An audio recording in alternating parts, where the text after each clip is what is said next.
càkkuteef ñëpp la ñi nga xam ne ñoo di askan wi étudiants yi ñoom tamit ñu ngi ciy xar seen tànk tubéy ba tax na ñoom aussi leeral boobu la ñuy sàkku ci képp ku nga xam ne aussi ñoom ñoo yor mbir mi ni nga ko waxee le ministre de la justice yëkkati woon na ay kàddu na nañu leeral mbir yi procureur aussi leeral mbir yi moom lay sàkku nee na dinañ mëne li nga xam ne moo di enquête waaye nag waa COMES ñoom jàpp nañ ni que daal li procureur wax aussi wute na ak loolu ak li nga xam ne peut-être moo am Babacar comme ni nga ko junjee sànq.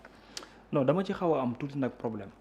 dama ci xaw a am tuuti problème. problème bi ma ci xaw a am mooy phrase bi parce que pour man phrase bi moo waral communiqué bu COMES.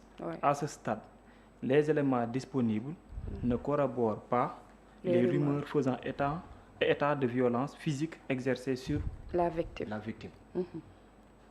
maanaam ci kàllaamay kocc bu ñu ko mënee tasaar mooy fi ma tollagum li nga xam ne moom la am ci génn àdduna jëmm ji maanaam tënkul ci li ñëpp jàpp ne violence la ñu def ci moom ba mu ñàkk bakkanam loolu la wax waa COMES ñoom dellu si waat ne nous rejetons catégoriquement toute hypothèse c'est-à-dire foofu la problème bi di nekk léegi ki nga xam ne moom mooy instruire pour ñu def enquête ak ñi nga xamante ni ñoom ñoo nekk des spécialistes da ngay posé wu ñaari question est-ce que réellement le procureur à ce stade là dafa waroon def communiqué waaw wala déet man ma jàpp ne oui garaawul dafa war a def communiqué loolu laa gëm ñaar ma jàpp ne est-ce que waa COMES jotoon na pour ñu mën a def communiqué man a déedéet c'était pas encore le moment.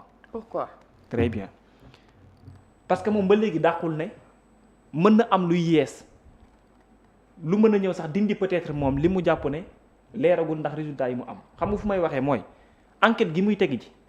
kese moo mën a déterminer ba mu leer nañ mais procureur bi ci jëmboom sax amagul lu ko leer catégoriquement ndax dañoo violenté booy ba mu ñàkk bakkanam wala ndax dafa def chute ba ñàkk bakkanam te pourtant booy déglu objectivement man ci li ma jàpp mooy sens boobu noonu moom la communiqué bi di waxee maanaam que il y a possibilité que ñu ne violence lañ ko faate wala ndax dafa def chute mu ñàkk bakkanam loolu moo tax ma jàpp ne est-ce que bu fekkente ni communiqué bu teel am na fii nekkul ne bu waa COMES bi la. parce que li gën pour man mooy bu ñu amee la conclusion bi nga xam ne moom la waa sûreté urbaine génne ak waa DIC su boobaa il sera très facile parce que bis bu ñu demee ba catégorique rek su boobaa waa COMES mën nañ génnee communiqué moo tax ma jàpp ne est-ce que teelul ci waa COMES ñu génnee communiqué bii dans la mesure où procureur bi yor bi nga xam ne moo di autopsie bi ak moom mi chargé waat enquête ay nit pour ñu def enquête ba dégg ni amagul une conclusion carrément. parce que dafay mel ni ne autopsie ba la mu joxe moom ci jëmboom di procureur bi sax doyagu ko wala leeragu ko lépp moo tax mu jàpp ne dafa war a mënewaat enquête dans ce sens là est-ce que nekkuloon lu teel trop ba nga suivre communiqué procureur bi nga ne ñun tam nañ patienté te procureur de la république man dama jàpp ne guddiñ toll ni tembe aussi ak fi mbir mi toll war na pour mu génne communiqué wax ak sénégalais yi mais ndax teelul ci waa COMES pour ñu def communiqué bu mel nii. est-ce que ñoom tamit newuñu di tontu rek parce que bu waxee aussi. ni que éléments yi nga xam ne tontu mën na doo ñu eggalal phrase COMES bi eggalu woo ko de. donc nous rejetons toute hypothèse de. dafa ne nous toute hypothèse. entendu que la victime aurait pu s'infliger elle-même un traumatisme physique mortel.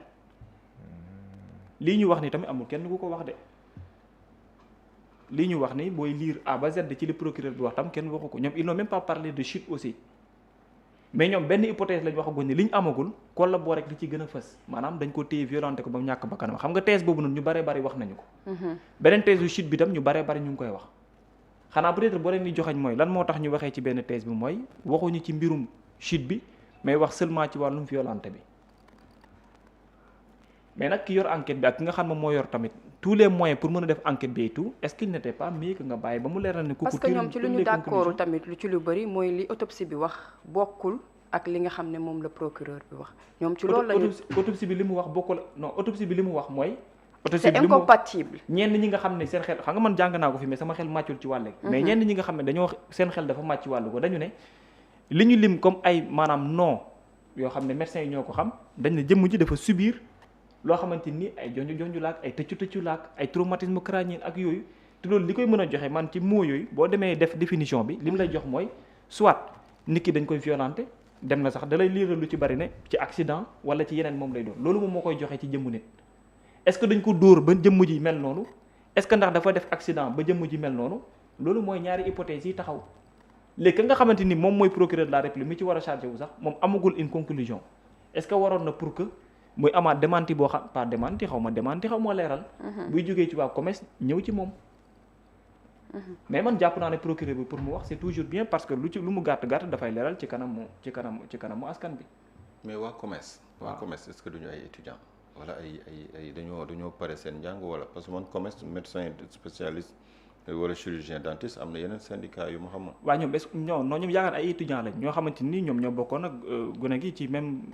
domaine bi ñu yëngu bu fekkee ay étudiants lañu aussi c'est bien à préciser parce que dinañu permettre ñu xam ni c'est toujours la voix des étudiants. D'accord. Quand on parle de médecins, est-ce qu'ils sont toujours des étudiants? On parle de collectif des médecins. Des médecins pharmaciens et chirurgiens dentistes. Des médecins pharmaciens, chirurgiens dentistes. Est-ce que c'est des étudiants? Mais ba pare xam nga le procureur il a parlé français. dafa ne à ce stade. les éléments yi ñu am ne corroborent pas avec les rumeurs. La thèse selon laquelle il a été violenté wala yooyu. xam nga quand le procureur dit ça il semble écarter d'office ñii ñenn jàpp. or enquête mi ngi ba léegi en cours procureur kon dafa yéex a dàq fu mu toll nii procureur mi ngi wër lan moo am mbir mi kon bul dàq dara. parce que boo nekkee enquête tu es enquête da ngay seet. gisu ko bul dàq bul ne mi ngi si néeg bi mi ngi si salle bi mi ngi si kii bi bàyyil gars yi bu enquêté ba noppi après jox la éléments yi nga ne nag d'après les enquêtes lii ak lii moom moo am après ñu mën a kii mais bu nekkee ne enquête yi mi ngi en cours àggagul yow nga jëndee sa communiqué si week-end bi wax nu ñu ne. li nga amagum dëggalulee kon day mel ni les rumeurs. Il a cité. waaw il a parlé de rumeurs waaw li ñu tuddee rumeur. xam nga mooy hypothèse yi ñu am. mooy hypothèse soit rumeur la wax ba pare ne à ce stade aussi waaw mais li mu tuddee rumeur xam nga mooy hypothèse yu ñu teg mooy hypothèse yu ñu teg. hypothèse yi mooy dañ koo dóor. boobu ñàkk bakkanam wala hypothèse mooy dafa daanu. yooyu mooy li ñu tuddee moom li mu tuddee rumeur man mu tuddee ko hypothèse looloo fi nekk dafa daanu wala dañ koo dóor. parce que man dama jàpp ni hypothèse. oui. démarche scientifique la. soit c'est ça. Voilà, soit c'est c'est pas ça ça. loolu démarche scientifique la. alors que rumeur. c'est le langage de c'est comme li ñuy wax. mooy rajo cancan rumeur mooy rajo cancan.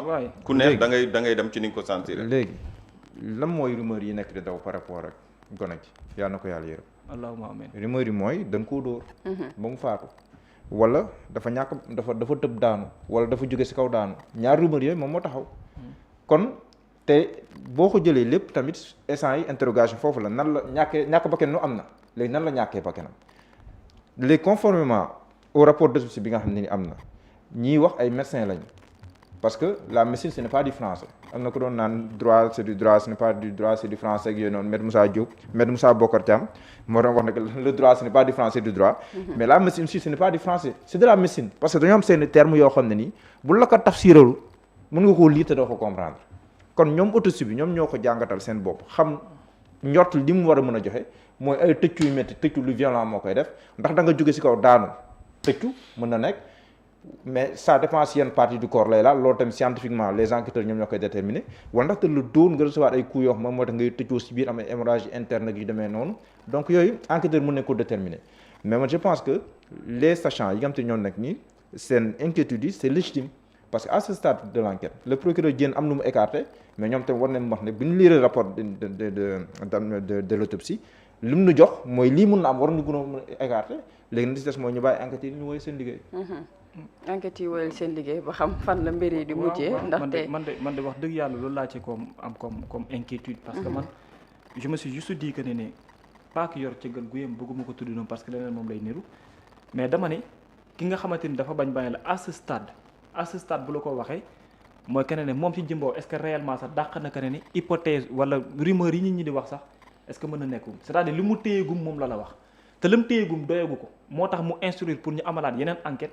loolu mën na indiwaat ba corroborer rek le contraire rek li mu teg donc amagul dara lu ñu war a mën daax ñaar na mooy mën a am soit yéen si vous êtes des spécialistes ngeen lire de A à Z les conclusions bi nga xam ne mooy autopsie bi dites-nous réellement que ne lii moom moo xew étant des spécialistes pour nit ñi xam réellement léegi après ce qui est de l'enquête ñi nga xam ne am nañ aussi les moyens pour def ko ñi def ko parce que man su ma nekkoon spécialiste tam dama naan la réellement mot bii lii lay signifier lii moo koy sabab mot bii lii lay signifier lii moo koy sabab mot bii lii lay signifier lii moo koy sabab tirons des conclusions quand on est des spécialistes et que ñu xam réellement le contenu de ce communiqué par rapport ak autopsie bi li ci ne le rapport de l'autopsie du ay médecin dentiste ñooñu koy liiral. très bien loolu très bien. xam nga fa laa doon jëm si procureur.